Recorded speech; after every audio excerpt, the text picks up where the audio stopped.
ጥያቄ አለሽ? አዎ ጥያቄ አለኝ። እሺ ምን ነበረ? እኔ አሁን ጥያቄ የሆነብኝ በአብና በወልድ ጥያቄ የሆነብኝ ዮሐንስ 17ን ትንሽ ብታስረዳኝ ግልጽ ብታረግልኝ ደስ ይለኛል። ከዓለም ለይተህ ከሚለው ጀምረ ከዓለም ለሰጠኝ ሰዎች ስምህን ገለጥኩላቸው ይላል። ያንተ ነበሩ እነርሱ ዓለምንም ጠብቀዋል።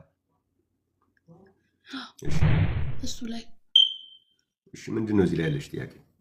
ያንተ ነበሩ ለእኔም ሰጥተኛል ሲል ታዲያ አንድ አብ እንዳለ ወልድ ደግሞ እንዳለ ሁለት ነገር ነው አይገልጽም? አብ እንዳለ ወልድ እንዳለ እኮ መጽሐፍ ቅዱስ ያስተምራል። ግን አሁን ጉዳዩ ምንድን ነው? የአብ መኖሪያ የት ነው ነው?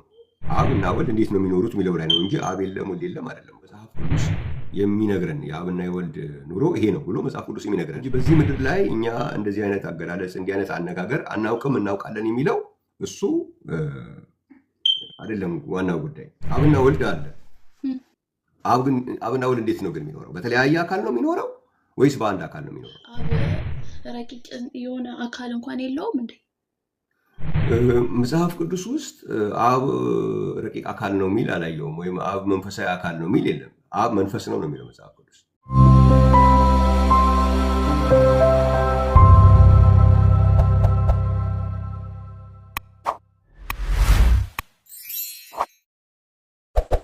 እንኳን ደህና መጣሽ። ሰላም ብያለሁ። ኦኬ ሰላም ሰላም። ምን ጥያቄ ያለሽ? እሺ አመሰግናለሁ።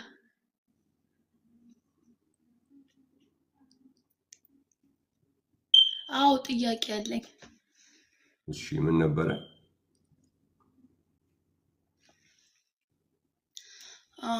የዛሬው ላይ እንኳን ትንሽ ኔትወርክ እያስቸገረኝ ስለነበረ ብዙም አልሰማውክም፣ አላዳመጥኩም።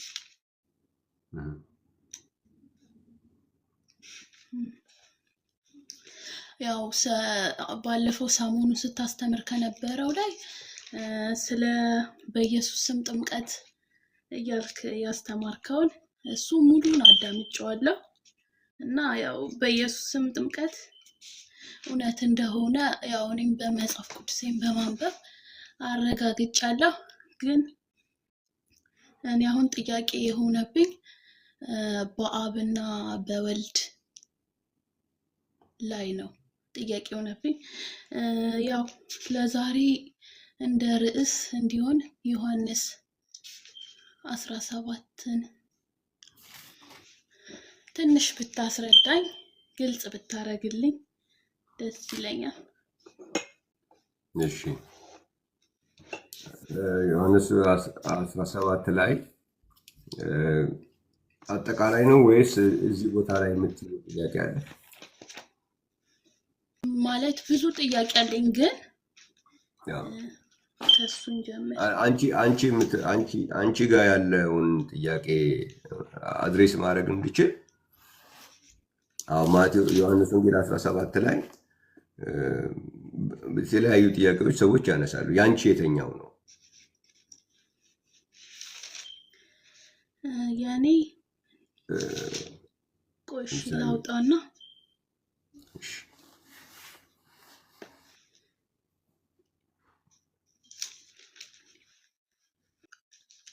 ከምዕራፍ አንድ ያለውን አንብብልኝ።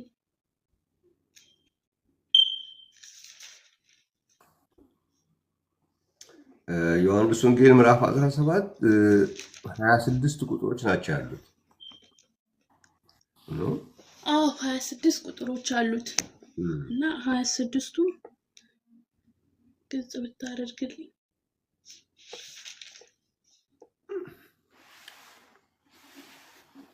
እሺ እንግዲህ ምንድነው የሚሆነው? እሱ አሁን ስፔሲፊክ ጥያቄ ሳይሆን የሚሆነው እዚህ ላይ ትምህርት መስጠት ነው የሚሆነው። እንደሱ ከሆነ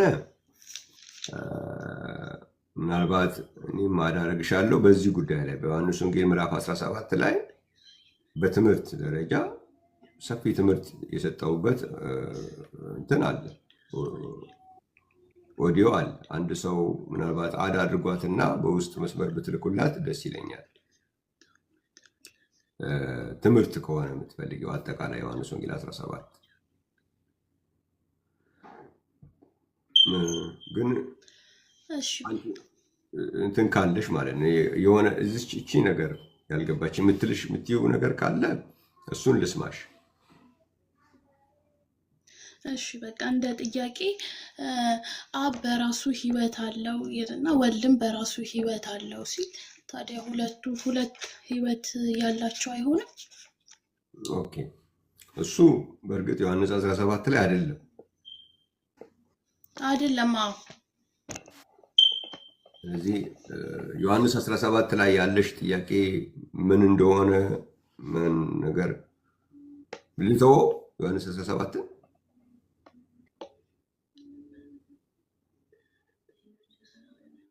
ነው መጽሐፍ ቅዱሱ የለሽም? አልገባኝም። መጽሐፍ ቅዱስ አለኝ። እሺ ካለሽ ዮሐንስ ወንጌል 17ን አውጪውና እሱ ላይ ያለሽ ያንቺ ጥያቄ የቱ ጋር ነው ያለው?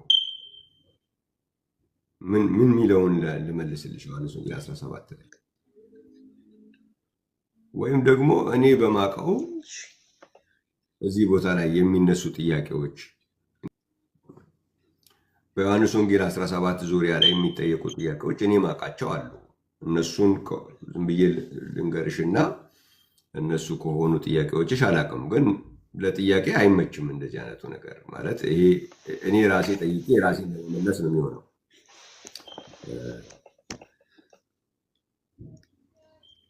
መጽሐፍ ቅዱሱን እጅሽ ላይ ካለ ዮሐንስ ወንጌል 17ን ማውጣት አልቻልሽም ወይስ ምንድን ነው አሁን የገጠመሽ ነገር?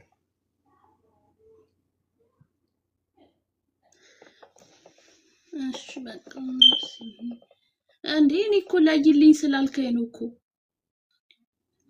መጽሐፉን እያወጣሁት ነው አልሽኝ። ዮሐንስ ወንጌል 17ን አይደለ? አግኝተሽዋል? ምዕራፍ 17ን? እሺ እሱ ላይ የአንቺ ጥያቄ ምንድን ነው?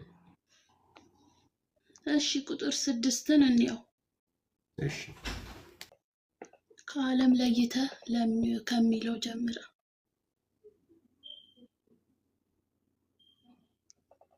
ከዓለም ለሰጠኝ ሰዎች ስምህን ገለጥኩላቸው ይላል።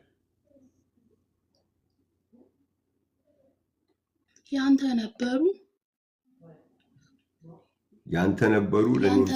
እነርሱ ዓለምንም ጠብቀዋል።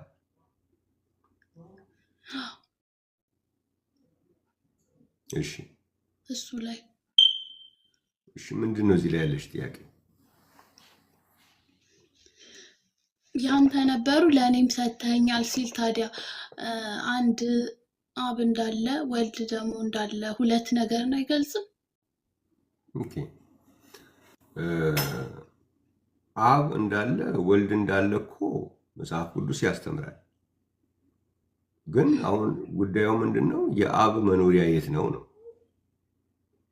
አብ እና ወልድ እንዴት ነው የሚኖሩት የሚለው ላይ ነው እንጂ አብ የለም ወልድ የለም አይደለም እኮ። አሁን የአብና የወልድ አገላለጽ እኛ የመለኮታዊ ሀሳብ ስለሆነ በዚህ ምድር ላይ ያለ አይነት አገላለጽ አይገልጸውም አብና ወልድን። አብና ወልድን የሚገልጸው መጽሐፍ ቅዱስ የሚነግረን የአብና የወልድ ኑሮ ይሄ ነው ብሎ መጽሐፍ ቅዱስ የሚነግረን ነው እንጂ በዚህ ምድር ላይ እኛ እንደዚህ አይነት አገላለጽ እንዲህ አይነት አነጋገር አናውቅም እናውቃለን የሚለው እሱ አይደለም ዋናው ጉዳይ። አብና ወልድ አለ። አብና ወልድ እንዴት ነው ግን የሚኖረው? በተለያየ አካል ነው የሚኖረው ወይስ በአንድ አካል ነው የሚኖረው? አሁን ክርስቶስ ስለ አብና ወልድ ሲያስተምር ሁለት ነገሮችን በጣም አስምሮ አስተምሯል። ስለ አብ የት ነው የሚኖረው የሚለው ላይ አንደኛ አሁን ስትጸልይ ምናልባት አንቺም ጸልየሽ ታውቂያለሽ፣ ይቅርታ በሰማያት የምትኖር አባታችን ሆይ ስምህ ይቀደስ አይደለም ጸሎቱ የሚለው? ስለዚህ በሰማያት የምትኖር ብሎ አብ በሰማያት የሚኖር መሆኑን ነግሮናል።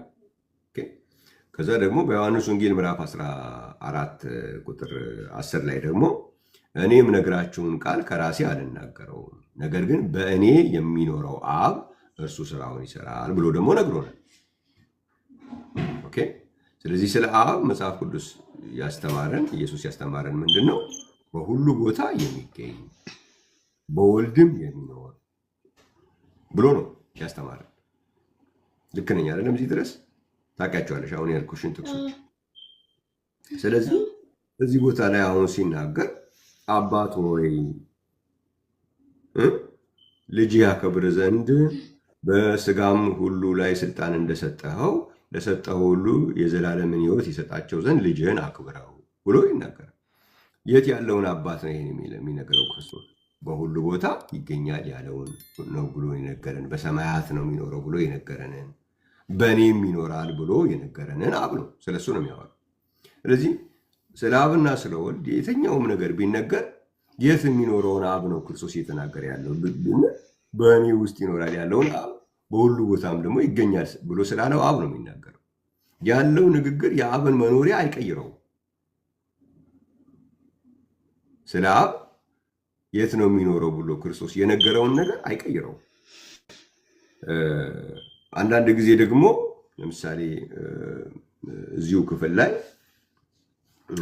ምን የሚል ነገር አለ?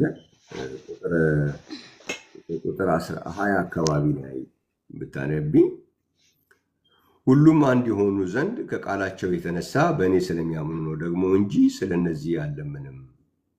አንተ እንደላከኝ ዓለም ያምን ዘንድ አባት ሆይ በእኔ እንዳለህ እኔም በአንተ እነርሱም በእኛ አንድ የሆኑ ዘንድ እለምናለሁ። እኛም አንድ እንደሆንን አንድ የሆኑ ዘንድ እኔም በእነርሱ አንተም በእኔ ስትሆን በአንድ ፍጹማን የሆኑ ዘንድ የሰጠኸኝን ክብር ሰጥቻቸዋለሁ ይላል። እኛም አንድ እንደሆንን አንድ የሆኑ ዘንድ ይላል። ኦኬ። ስለዚህ ምንድን ነው አሁን አንዳንድ ጊዜ የአብና የወልድ አንድነት ከደቀ መዛሙርት አንድነት ጋር ይመሳሰላል በሚል አሁን ለአንቺ የገጠመሽን አይነት ጥያቄ ያቀርባሉ። ግን እዚህ ቦታ ላይ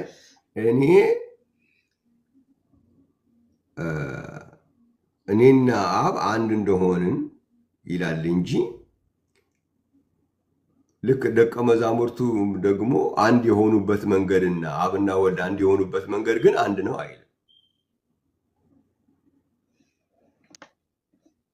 አብና ወልድ እንዴት ነው አንድ የሚሆኑት? ደቀ መዛሙርቶቹ እሺ በሀሳብ ወይም በልብ አንድ ሊሆኑ ይችላሉ።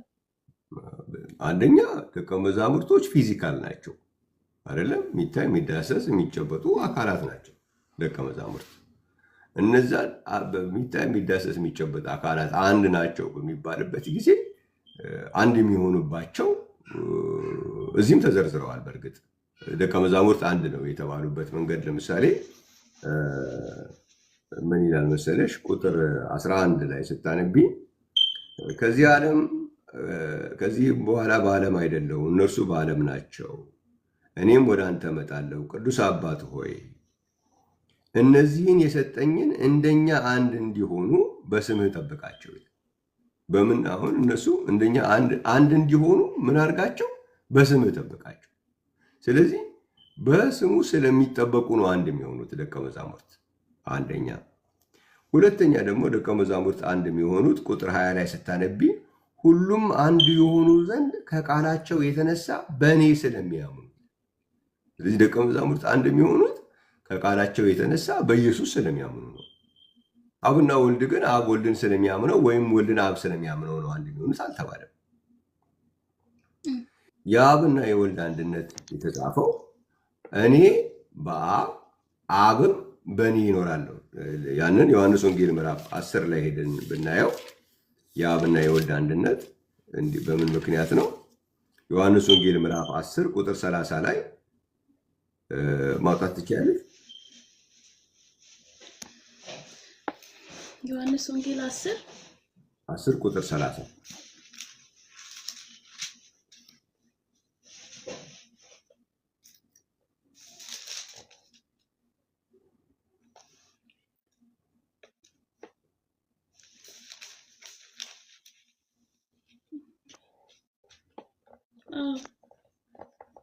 ምንድን ነው የሚለው?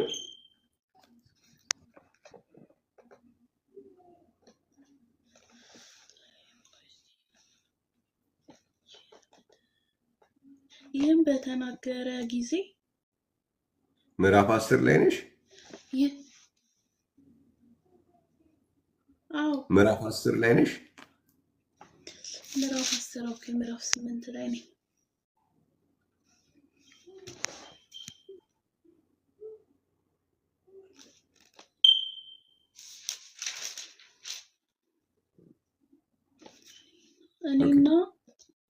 እኔና አብ አንድ ነን።